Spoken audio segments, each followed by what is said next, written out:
Well, the fraud and corruption in Minnesota, and especially among those elected officials, is staggering. And as you said on Friday, Harris, that's just the tip of the iceberg that we're seeing right now. I think she knows much more about all of this than she's let on the whole time. As you allude to, she has plenty of associates, close friends, allies who were enriching themselves off of $250 million defrauded from one program alone, maybe $1 billion in the state. And this is money that would have gone to children being fed, the homeless being housed, and did not. That's what the compassion adds up to. But the fact is that a lot of people were making a ton of money off of this, and she just wants to lay it off on someone else. But, ma'am, you're in charge. If there was a linkage in that the money that they had stolen going to terrorism, then that is a failure of the FBI and our court system in not figuring that out and basically charging them. What we're seeing is something that's criminal, it is massive, and it is sleazy. And it looks to me that the officials in Minnesota were well aware of it.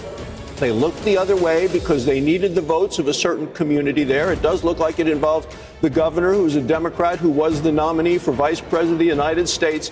And it also looks like money has been funneled not just to criminals, but also overseas and possibly also to terrorist organizations. Minnesota Congresswoman Ilhan Omar is playing the victim in trying to distract from her state's billion-dollar Somali fraud scandal, even as some of her associates go down within this shocking scheme.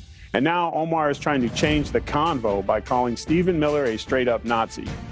Jesse? When I think about Stephen Miller and his white supremacist rhetoric, it reminds me of the way the Nazis described Jewish people in Germany. We know the way that people were described who were coming from Ireland, Irish immigrants. We're, yes, of course, ethnically Somali. We are in this country as Americans. Yeah. We are citizens. We are productive. Part of this nation, and we will continue to be. Did that take you right there? I mean, that explained it all away right there, right, Jess? Yeah, so the Somalis are the real victims. Yes. So her father was a colonel in this Islamist, communist Somali regime that the UN accused of committing war crimes and disgusting human atrocities. She leaves Somalia, she comes here, marries her brother, commits immigration fraud, gets elected to Congress, and suddenly is worth $30 million. So everybody in her little Somali community, all of a sudden, not all of them, but a bunch, most of them, steal $1 billion from American taxpayers.